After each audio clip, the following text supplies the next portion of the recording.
Here you go. This is the patch notes, the retail patch notes. So I'm just going to read what's happening. Rally has now been changed. Brigitte now gains 100 restorable armor health pool for the duration of Rally. So again, this is the patch notes that are going to be released on April 11th when Season 4 begins.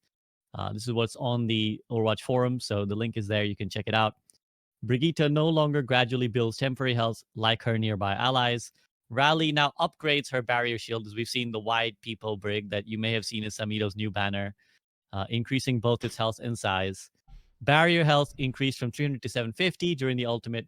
During Rally, Shield Bash now impacts multiple enemies and briefly stuns them. Her bonus movement speed that she got in Rally has been reduced from 30 to 15%, and the range of her repair packs have been nerfed by 5 meters. Developer comments, Rally lost some of its power with the change from granting allies additional armor to temporary health, and overall took a relatively long time to build up its defensive benefits. This rework is intended to keep it as a defensive ultimate ability, but with a more immediate impact due to gaining an increased armor health pool up front, and the enhanced barrier, which can be utilized to block for teammates while their temporary health builds or interrupts with their stun. Samido, give me your general thoughts on this change here, because I know this is the one that everyone's going to talk about. So there you go. I'm not muted. No, I'm just trying. Oh, he was just in shock. Okay, he's just thinking, rehearing it again. They're just coming out real slow. So, in the wise words of Stephen A. Smith, who's somebody I've kind of modeled like a lot of my content after over the years. What kind of crack are you all smoking? What, like, this is ridiculous. It's a ridiculous change. And if any, like, I saw so many tweets from people being like, oh, it's just an ult, right? It's just, like, if you don't think, let me make something clear about these changes right now. Brig is immortal when rallying. You're not killing her. You're not going to kill her at all. These stats are as good as she was on launch, which I'm going to quote the devs, we're never making another Brig again. Within the 4th season, we're already back. And look, I'm going to explain a lot more as this goes on about why I've always said this. I think Brig is a horribly designed character, especially for your average player. And a lot of people see that as me saying, oh, well, you just hate Brig. Like, get good. Like, my reasons for, like, why I think she's poorly designed, I'll talk about a little bit down the line, but I want to cover Rally first. The character's just immortal when she rallies. That's not good for the game. Like, it just seems like this is now, I would consider this like the 4th hero in the support role. Wait, 1, 2, 3. 4th, that's going to have an immortality ability, right? Because, well, I guess this one's an ultimate, so it's a little bit better, right? But, like, she's not going to die. You cannot fight Rally anymore. She has a collective, like, 1,200 HP that she can regen with a massive barrier. She's not going to die.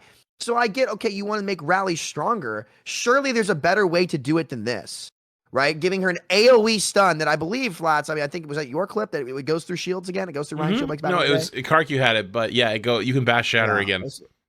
We're back. We're literally look, I know it's a new team, right? I know it's a new team, but do y'all not remember what happened last time? This is what I want to know. Like, I get wanting to make heroes good. I get wanting to make them want to, like, show off and, like, doing crazy stuff. Has anyone ever received Brig that way in gaming? Like, it's a meme for how horrible it is. It's a literal meme. And the fact that this is the way that you choose to die on the hill is stupid. And you want to know what my biggest fear is? You want to know what my biggest fear is? My biggest fear is because the character doesn't show people. This is my big problem with it. It doesn't show people how to actually play it properly. That low SR players are still going to continue to be shit with the character, right? Because the game doesn't visualize and show you how to play because the character is inherently misleading. And at high level play, it's going to make the game awful, right? It's going to make the game awful.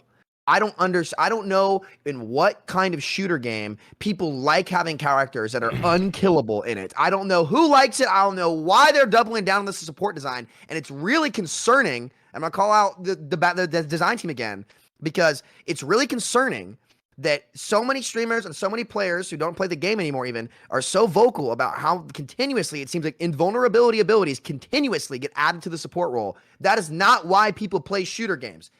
And I know Overwatch is a different type of shooter. It has MOBA elements, right? But when every character is either becoming unkillable in the sport role, applying an immortality effect, it breaks the game and it ruins what's fun about the game. These changes are horrible.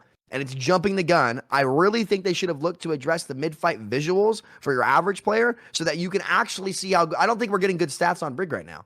Because I guarantee you, anybody below Masters who's playing Brig is not playing the hero properly. Sam. So the fact that we jump straight to the ult and don't try to fix any of this first is just redonkadonk. It's like it's crazy. It's cuckoo for Cocoa Puffs. Put it on the Kellogg's ad. Literally front page. New sponsor, Cocoa Puffs, and it's the Blizzard team making these rally changes. It's crazy. Correct me if I'm wrong, but I thought the last podcast they did, like the thing, they said that Brig had the highest support win rate outside of GM for the whole game. Only in GM it's Zen that has a higher win rate. I'm pretty sure they said that before the changes. Then why are they doing? Like, what are we huffing? Like, what is going on? Okay. I don't want us to, I want us to keep our emotions in check, lest we be accused of being a bunch of baby ragers. That's what they said, though. It is. No, it's true. You're right. You're right to point that out. You're very right to point that out. I will baby rage today. I'm going to. Oh yeah, that's totally understandable. Totally understandable. Got to get the bingo card going. For sure. I mean, I do want to try and provide context with a couple of things. Firstly, I think there's probably a lot of people who are new to Overwatch 2, welcome, who maybe are a little bit confused by the relationship that a lot of our older players have with Brigitte, right? Where they maybe don't understand why people are so traumatized, why they're so desperate for Brigitte to not be what they keep referring to as release Brig. And then there's the other side of this, which is, as you alluded to as well, Sam, where a lot of people feel like there's not, they don't really get the big deal. I want to take it to Frito. Frito, do you feel like the trauma? Maybe you want to allude to the trauma here, which is that like when Brig was released, she created this composition called Goats, which basically dominated Overwatch for 2 years or thereabouts. Eventually became role queue. There was multiple attempts to balance to stop it from being the dominant comp that it was. Eventually, the devs couldn't do it. They made role queue instead, so they locked you into 2-2-2 so that you couldn't play 3 tanks and 3 supports to enable the mass healing of Brigitte. And ever since then, we've been kind of living in a post Brigitte world, PB, right? Like the trauma that's kind of caused the schism in the Overwatch community, where we're all like, no, please, no, never again. So Frito, maybe you want to talk about, like, do you think that's fair? Like we kind of feel that way, that we still have this image of Brig that's this kind of monster that terrorized and maybe even some would say broke Overwatch. And do you think this is kind of bringing that state back? Okay, this is going to take a long arc, so let me wind this one up for a second. I'm going to take it even back before that. So Jeff Kaplan often in forums and through explaining their thought process, like through the years, explained at like different points of time this information came out. We didn't necessarily understand this at the launch, but us as the community would often see the game and like compositions at the highest level. 2-2-2 kind of seemed like the most playable version, right? But the devs never really intended that. They didn't even really know what would be viable, why it's viable. The design of Overwatch 1 was strictly much more of a casual game first, because it didn't have the structure around it in order to say what your expectations for any role or category or matchup or team composition. The craziness goes worse the further back you go, but the rationale is that that's just not how they designed the game at all, right? So Brig being the tank support hybrid was like their design goal. Like they always designed to the extremes. Valk 1.0, Brig 1.0, they were attempting to do that. And that's how we got some of this crazy design. So the post-traumatic stress of that in this ultimate rework for Brig is just like saying, well, what if Brig could do that again? And actually, I kind of predicted this as well, because I'm like, well, what if Brig just had a stun again? And I hope I'm not to blame for that, for them putting it back in the ultimate. But okay, so that's Overwatch 1 design. Then they went into 2-2-2, forcing the roll lock, and it just took them forever to really understand how to balance that, because they never really intended to do that ever. They didn't really ever want to balance the game for a competitive level. They just wanted heroes to have the immersion to do what you expected them to do as the player, as opposed to how it would affect the metagame or any of that. It's like you could piece together comments that the devs said over the years, and they almost get bored or snore at those things. It's like, well, there's something's always going to be meta. Just like get better at playing Reaper. Like that's literally like how they would explain it, right? And it was tone deaf and not good for the competitive scene. Luckily now, I think we have an entirely different philosophy. So while there are ripple effects, or like I'm trying to remember, like nightmares, I guess, from the previous versions of what we know that potential to be, I think they're going to be willing to tone it back, whether it's the mid-fight value or, they already decreased the movement speed a little bit. And now I'm going to go for a curve that you probably don't even see coming. I don't even think necessarily Brig is that great on the new build, personally. And the reason is because what we didn't have in the GOATS era was a character like Lifeweaver. I know you wanted to pause him for a moment, but for me, I can't look at any of the balance changes in that patch without the context of we now have a hero that constantly gives your backline high ground, invulnerability, and it allows for a lot of high stat greed characters to play positions that just would have been inefficient before. So as a GOATS historian myself, always trying to figure out the niche cases of how to counter it. At the highest levels, it was too difficult, but a lot of it just came around from needing to get the better angle above it and around it and between it, and you had to execute a dive with one tank or crossfire perfectly, split it up. All that wasn't really possible efficiently enough for long enough in that GOATS era, but now we have more characters that are designed to do different things, and I think you'll find that a Lifeweaver pulling your character up,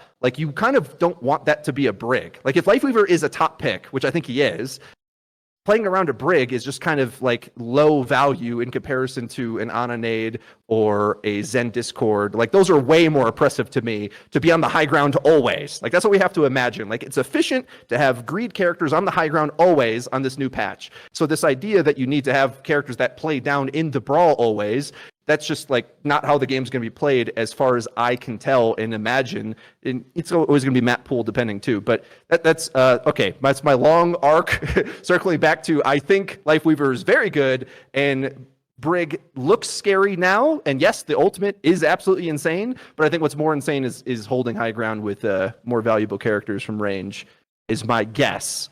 But been wrong before, so it's possible that that's the incorrect take. But in our testing anyway, in Pugs, Brig didn't seem that insane. The stats look insane, but when I played against it, even against really good Brigs, what I'm saying kind of panned out, where it's just you just play keep away and just, I'm on high ground, I shoot down. So it's good luck being a brawler against that.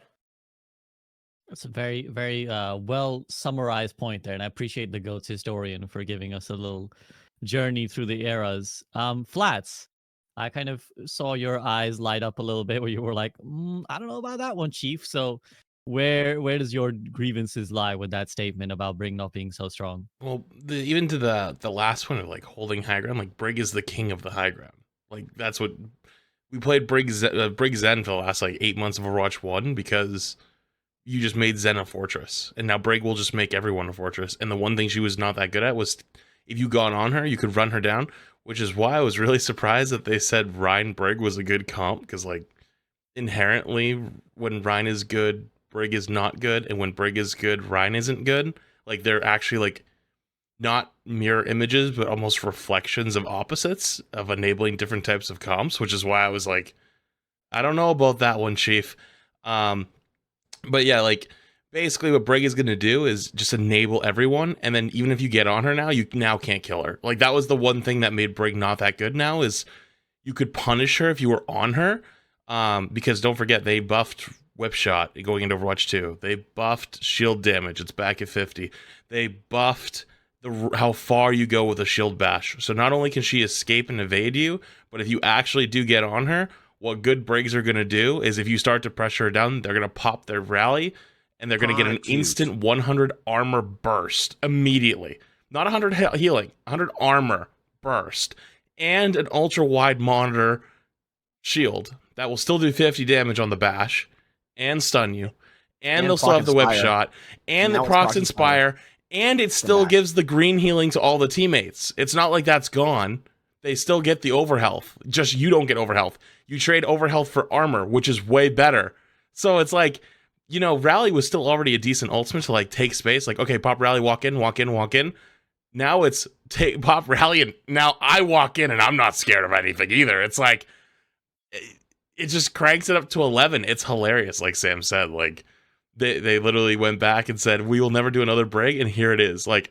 Arguably, and I think the worst part of all is the Twitter high grounders piss me off, dude. I'm so fucking sick of it. Because you know what's going to happen? I've been here for 7 years. I've seen this a million times. Stop fucking talking down like, oh, it's just a patch. It's not that big of a deal, streamer. You guys are all just rage react baiting. Do you know what work they probably put in to do like the UI design and the shield design? That took a lot of work. Like they're not going to go 2 weeks from now and go, oops, sorry, and go back to old Rally.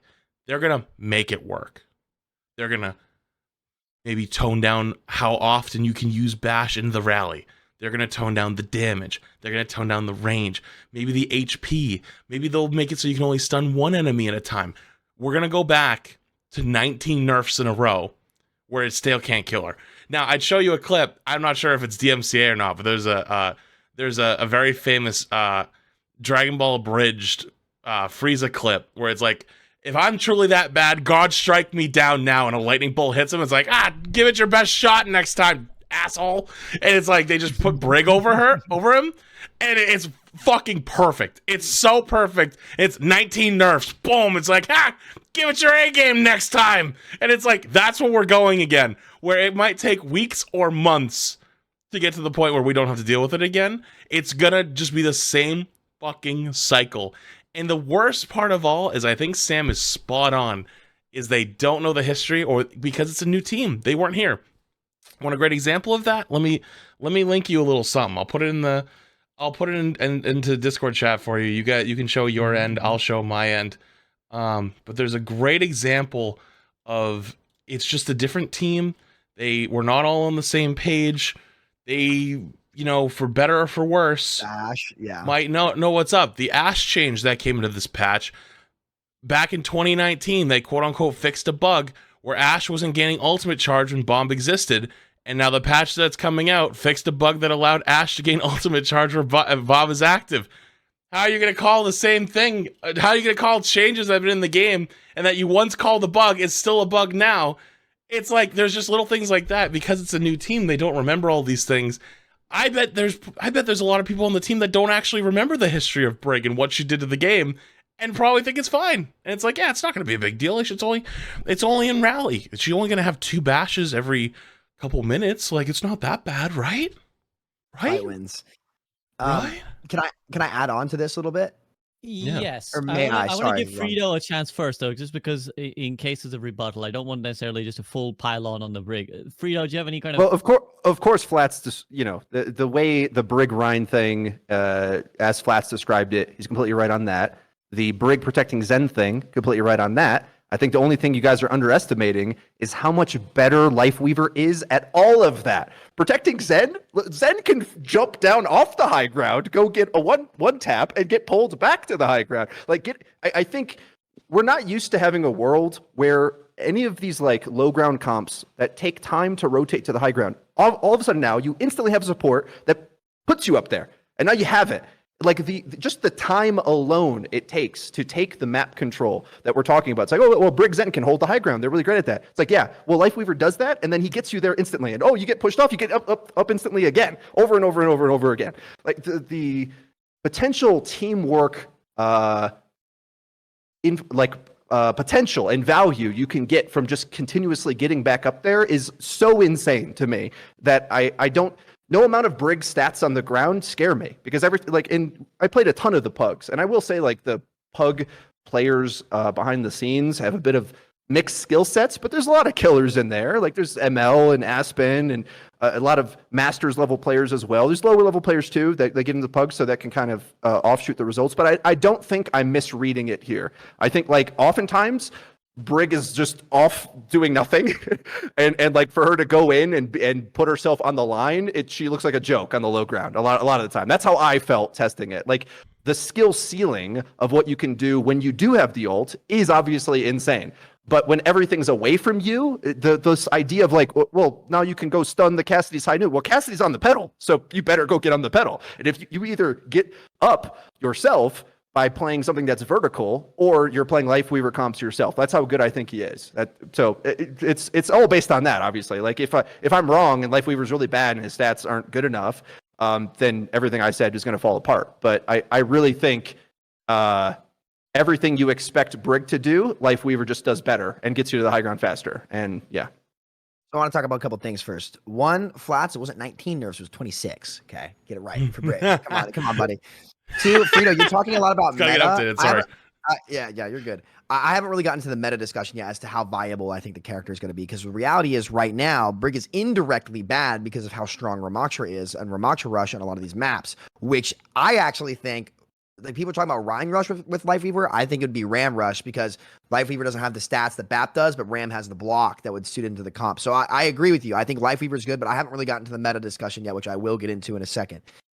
I also want to elaborate a little bit on what I think should change for this Brig. She does not need a 750 HP shield. That is ridiculous, okay?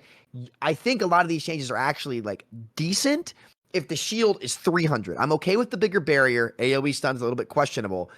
But the 750 HP shield is ridiculous. That's more than a Sigma shield. That's more than a Winston bubble. I really wish they hadn't just stacked buff on buff on buff on buff on buff and seen where she stands, because the reason why Brig is bad right now, I think, is because of the indirect direction the meta has taken with Ram Rush progressively getting better and better, because all they really nerfed was his ultimate, and he's still really strong. So if we want to talk meta, I think Lifeweaver, which we will get to in a bit, actually is very good, mostly because, I don't know if you tested this, Frito, but you can set up his pedal platform like Junkrat mines, in that you can leave one on the ground before a fight and recharge your cooldown for the next one, and it doesn't disappear unless somebody steps on it. So you have pre-fight setups that are really, really good.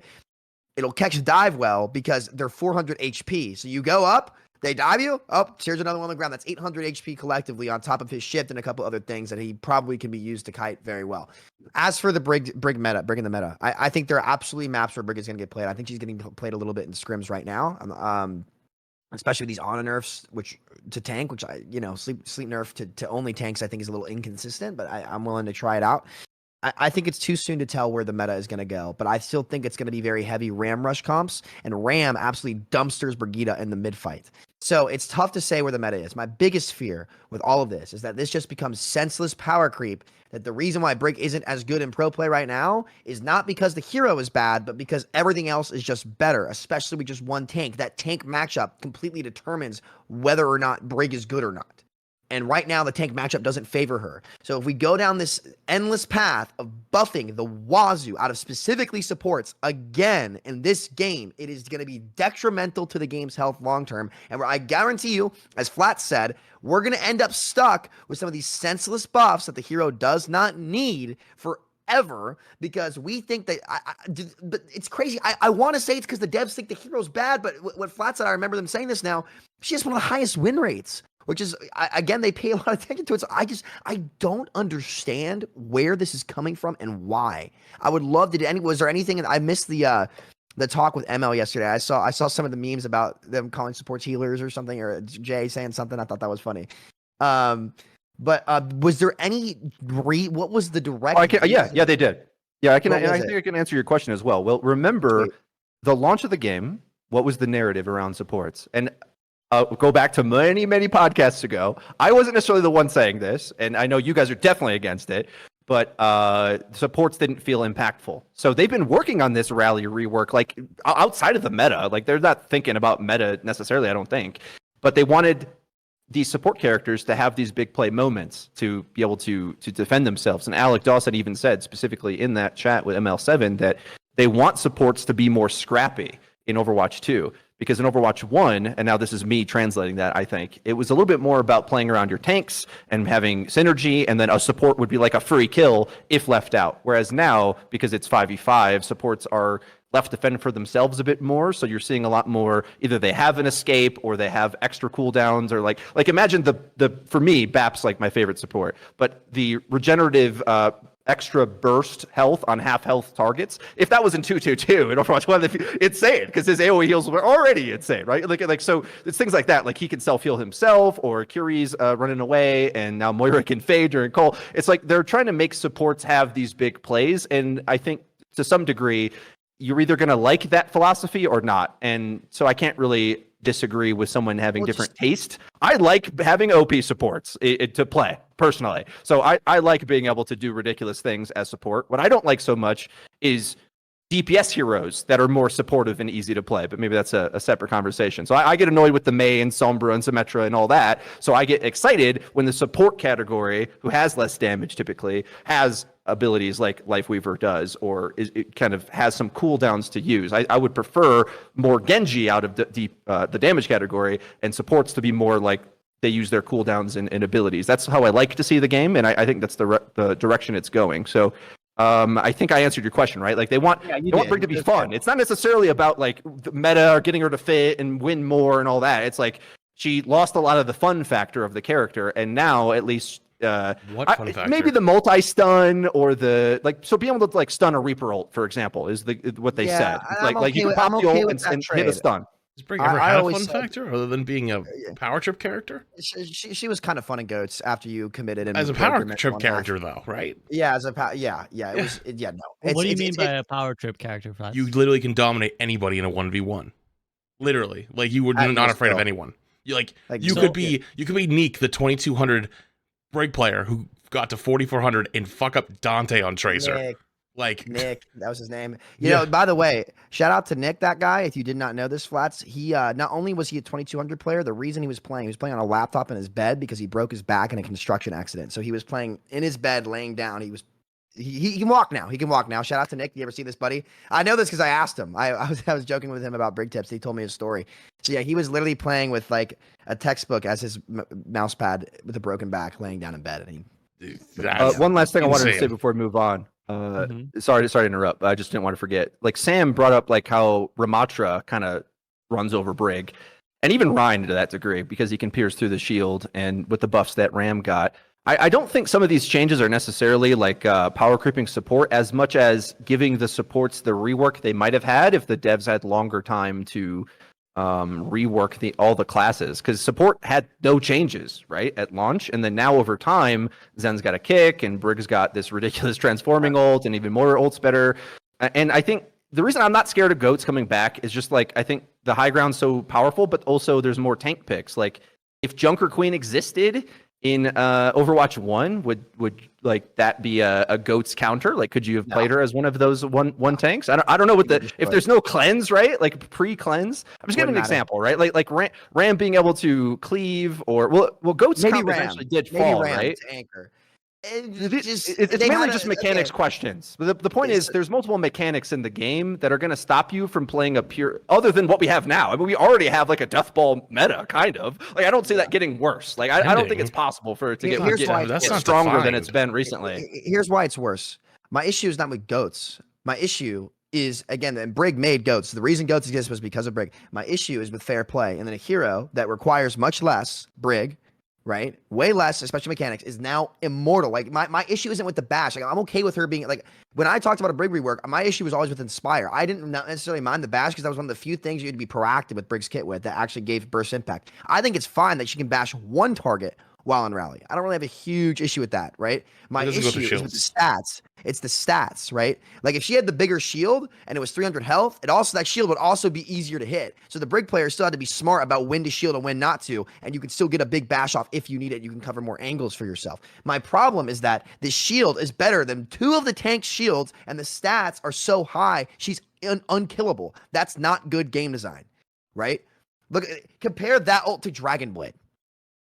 Like it's ridiculous, right? It's not even in the same realm. So look, I'm okay with supports having utility, but it should be fair to the amount of effort that's required, and it needs to be able to be answered. You can't answer that ult.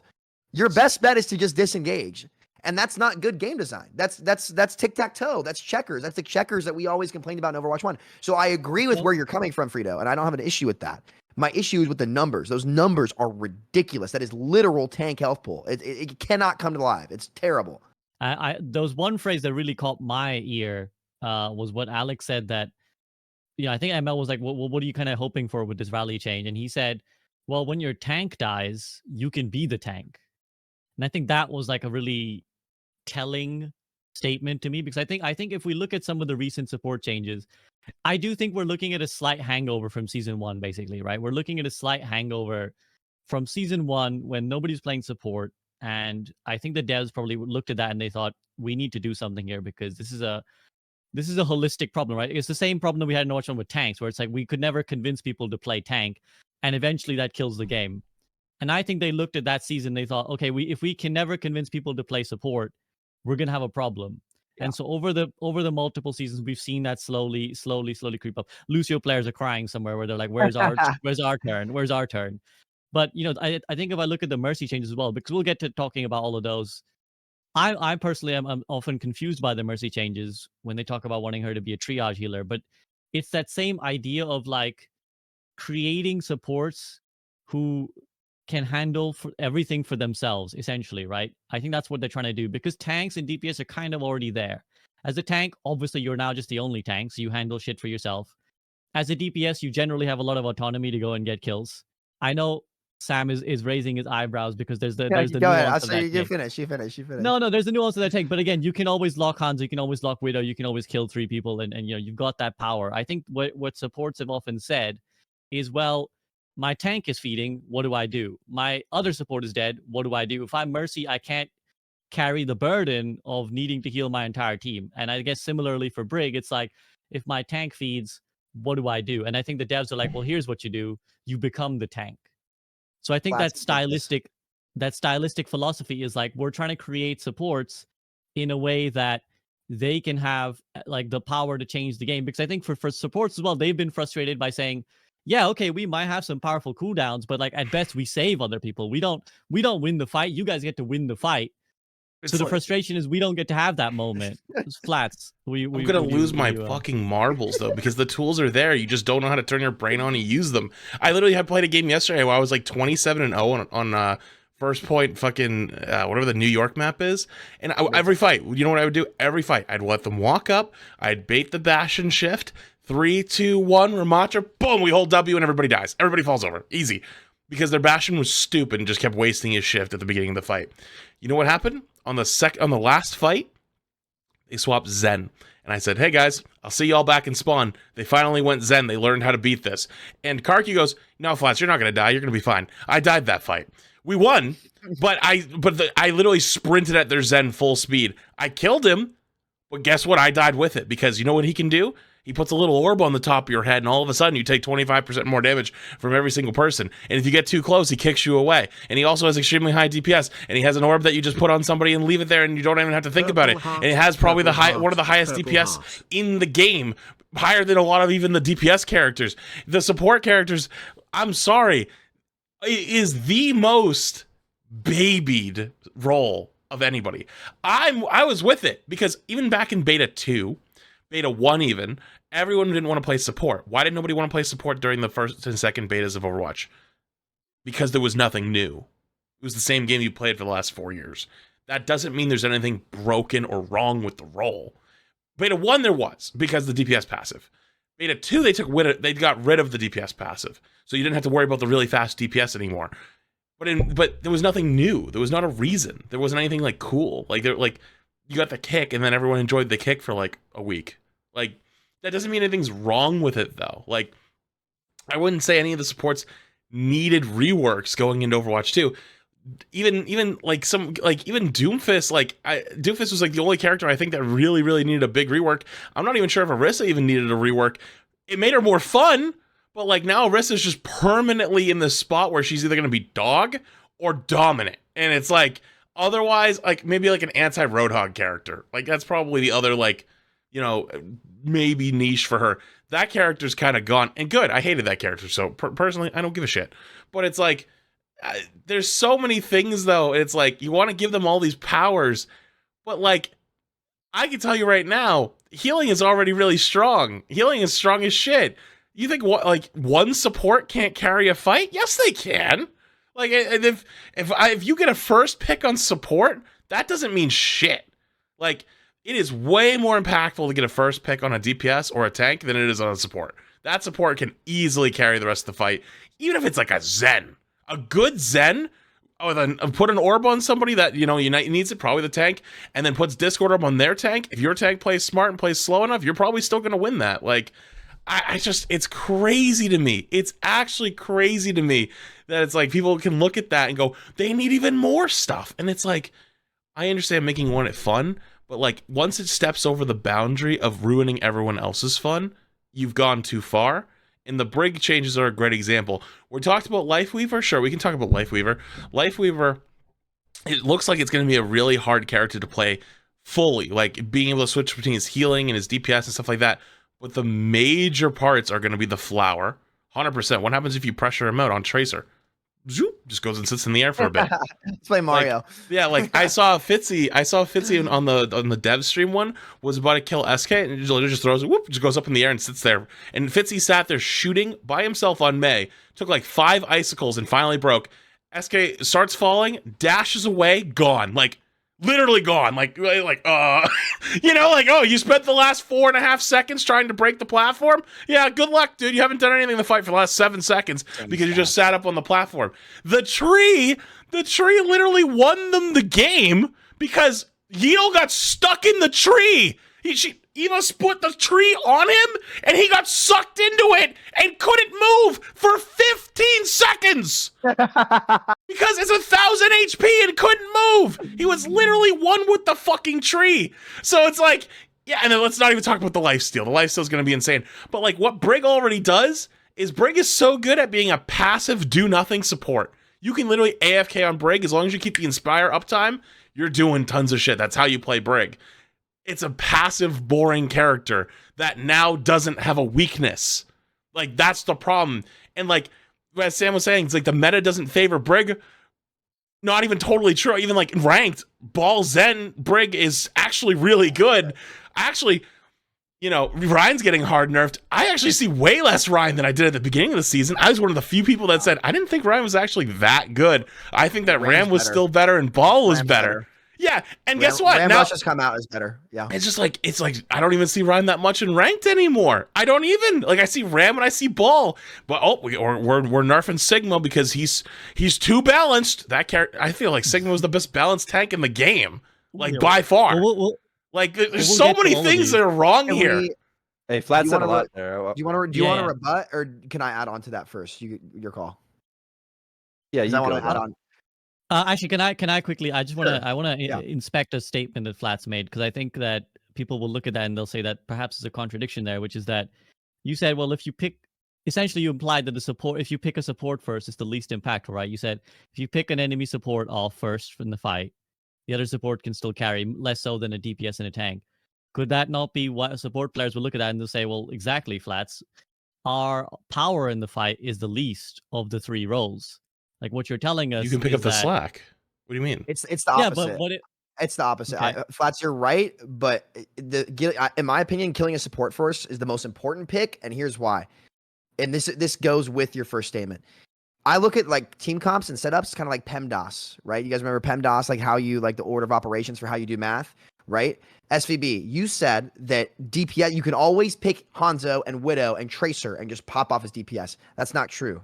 Okay, the better your supports are and the better picks they have, the better angles you can take, which are the most important part of playing those roles. I was playing a couple games a week or 2 ago with my buddy Razor, who played in Contenders, and he's playing Tracer. He lost 7 games in a row. He's like, I can't win, right? I queued up with him 1 game. I picked Zenyatta. I kept Orb on him the entire game and Discord the other team. This guy's he's a Contenders player. He's a very, very good player. He could not win in GM1, fell out of top 100. We went and won 7 games in a row just from me picking support and actually enabling the DPS in the proper order of operations. So supports are the most valuable kill you can get if they're playing their role properly, right? If they're not playing the role properly, it doesn't really matter. But to say that support doesn't have the tools to go out there and win, it is the most impactful role in the game. It is the most impactful role in ranked. It is the easiest role to climb on. It has the most tools to win, right? The problem is half the heroes in the role don't require you to actually learn skill sets that make you the most proactive players that make you really, really good. And that's not a shot at those characters, but it's just the reality of it, right? Like you don't have to be like you need Mercy takes skill sets, right? Like you need to have good positioning, good game awareness, blah, blah, blah. But if you're an Ana player, you have to know where to put the nade. Like mechanically, who you have to heal when. And it's like there's a lot more actions per minute required of you to like get to a super high SR on Ana. The same kind of goes for Zen aside from Discord, right? Stuff like that. You have to hit the mechanical shots. You need to know where to position. So to say that supports like don't have big tools is just wrong. It's just not true, right? And I challenge anybody who disagrees to really rethink their logic on that one, because it's just, if you look at these tools, they dictate the entire game, right? So is the I that's why I like to think of it as PEMDAS, right? When the order of operation and everything's functioning fluently, right? DPS and tanks can absolutely carry the crap out of a game. But if you mess up the first step of PEMDAS, which are your supports, the ability for your tank and DPS to actually play the game properly just is drastically diminished. So at that point, you're almost arguing, okay, well, what organ is more important to the body, the heart or the brain? Well, the brain can't work without the heart, right? But and then it's kind of like an endless discussion. So maybe better is not the right word, SVB. Maybe you can help me flesh that analogy out. But do you see what I'm trying to say about that? How Yes. No, you're right. Right. So you're saying that they're the first foundation of the house, right? It's like you build off of the supports. Yes, you can't build on a shaky foundation, right? Or your structure is just worse. I hope I covered everything that Flats kind of said there. Yeah, no, that makes sense. I'll quickly shout out to SK in chat, who's just come in and said, well, she believes that support is the least impactful role outside of Ana, Zen, or BAP. So I think when we talk about roles, there's a little bit of it depends on the hero. Absolutely, it's hard. It does depend on, like, within the role. It definitely depends on the hero. But let's not act like the tools are not there. It's not like my problem is with the people that act like the tools that are not there. They are. They absolutely are there. And I want to give now Frida the chance as well, because he's been very patient. Frida, do you have anything to respond on anything that's been said? Yes. So I think low key, the thing that Flats is really circling around a lot of his points is that Zen's OP, which I do agree. I think Discord. I mean, we've been saying it for a while. Discord's kind of nuts, and I think the devs are already leaning towards thinking about this potentially, because of the very odd nerf to Ana Sleep Dart in the next patch, where it affects tanks less. Maybe that needs to have the same treatment for Zen Discord Orb, but then on the other hand, how do you take down some of these Giga tanks at all, like Ram or when Orisa is meta, Ball especially, as well, when that's not in the game. So I don't really know how to solve this problem. Personally, I don't have a, let's say, fundamental philosophical disagreement with supports having big plays to make in the ult fight. And I think a better conversation, and one that is probably gonna be having, and funnily enough, Sam said a lot of pro Brig statements even in his rage here, where he's like, okay, the stun isn't even so bad, maybe too big, but the stats are the problem. And I think stats can easily be tuned down is the point. So the rework I don't even think necessarily we think is like a terrible idea in principle. It's just maybe it's over the top. And I come to the standpoint that I don't even know if there's a place for her to be the dominant support anyway, so I don't have fear.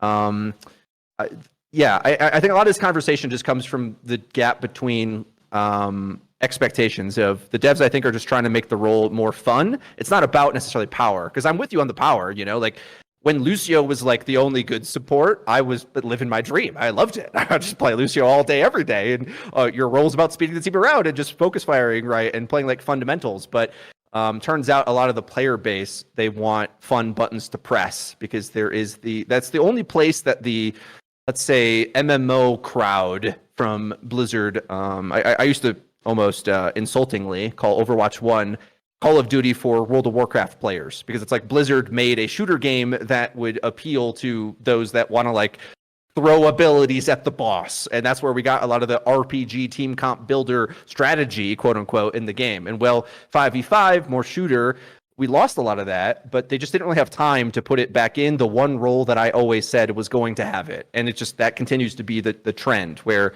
the tanks are Giga Chad DPSs mostly, because there isn't a tank positioning battle so much. Like it kind of exists, but nowhere to the extent of Overwatch 1, especially with like Assault and the kind of the choke points. And does anybody remember like cycling Zarya bubbles on your main tank? Like there's all that's just gone, right?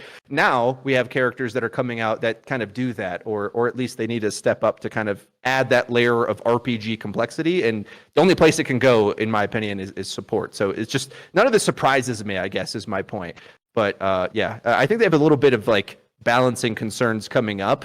And I guess I'm more afraid of how obnoxious Lifeweaver meta might be than I am of Brig herself, because I feel you can run over Brig with some of the statted tanks, whereas like the potential of the deployable creep in the game, I forgot to mention this in the video I recorded actually, so I'm glad I can say it here, but Lifeweaver, if done overly oppressive, starts to feel a bit double shieldy in a way, where there's like, you kind of mentioned it earlier. It's like we're worried about Brig's shield, but Lifeweaver has a shield.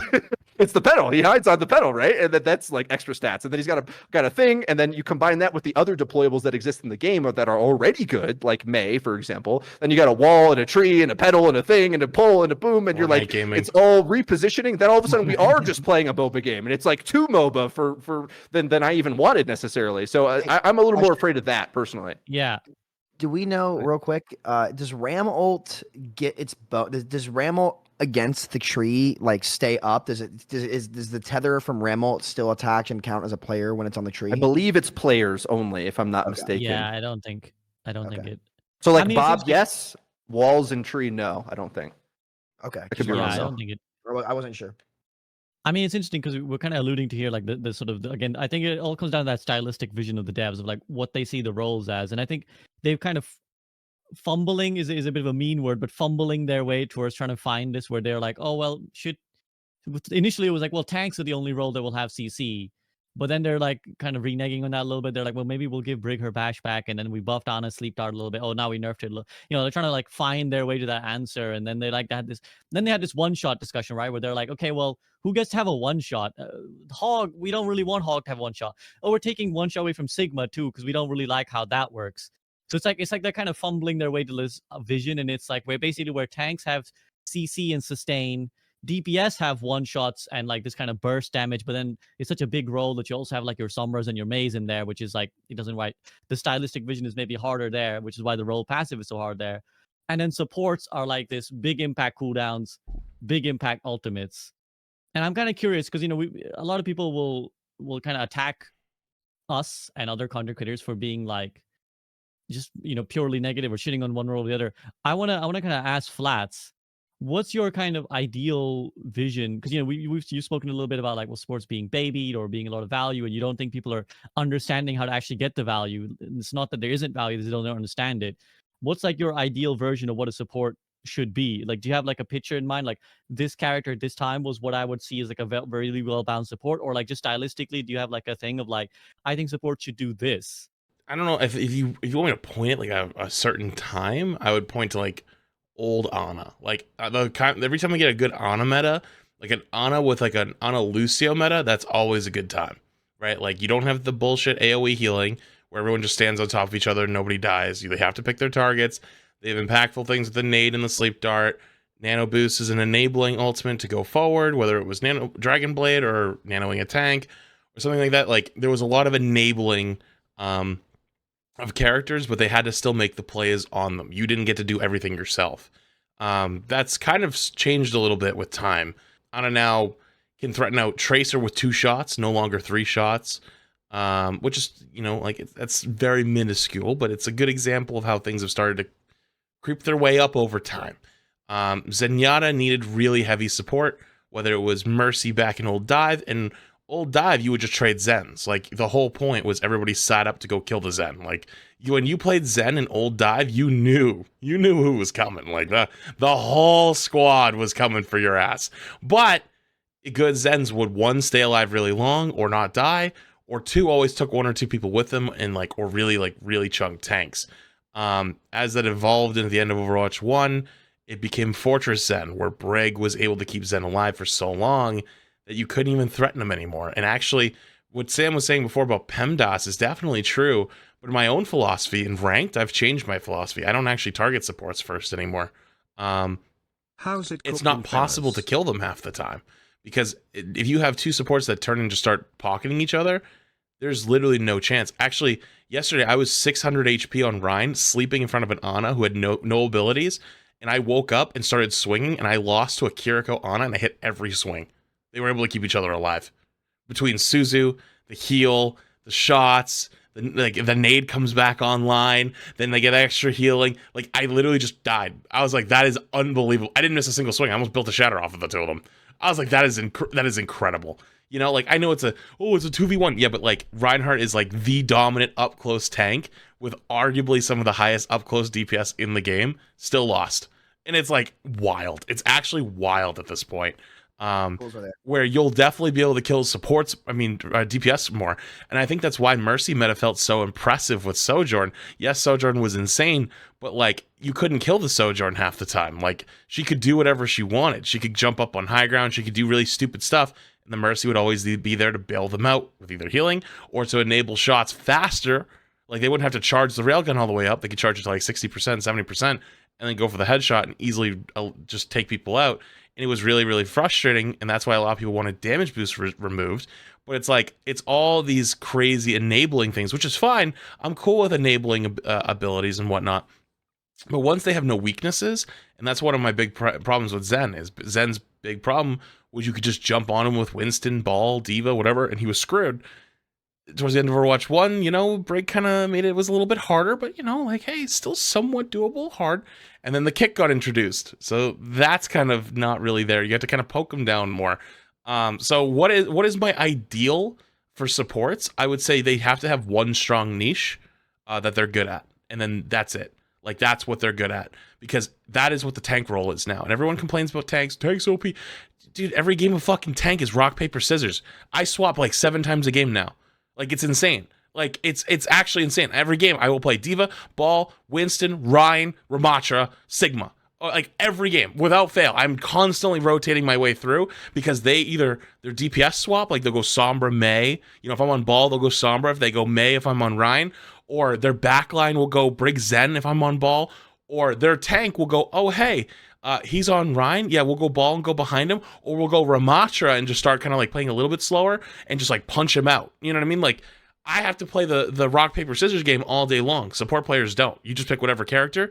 And very few times do you actually have to swap in ranked unless it's really high level games and they know what they're doing. And even then, I've lost so many games because support players don't feel like they want to swap. They don't care. Like, they're like, I'll get Kiriko Ana. And they're like, well, I'm running Kiriko because they have a tracer. And it's like, yeah, but if you went Brig for our Ana, or you guys went Brig Zen, or if you guys went Ana Lucio, or if you guys went Lucio Kiriko, you know what I mean? Like, you actually work together in some way, shape, or form, you'd be fine, but you don't want to. You don't care. So it's like, oh, you could work. Like, there's so many supports that could complement each other and make it be fine. But in the ranked environment, people just don't give a shit. So then they feel helpless and they need more tools. But it's like, you don't need more tools. Like, you have another partner. That was the whole point of getting rid of 2 tanks is we had the partnership with tanks. So now you have it all condensed into one. So you can't play just one tank. You have to constantly swap now.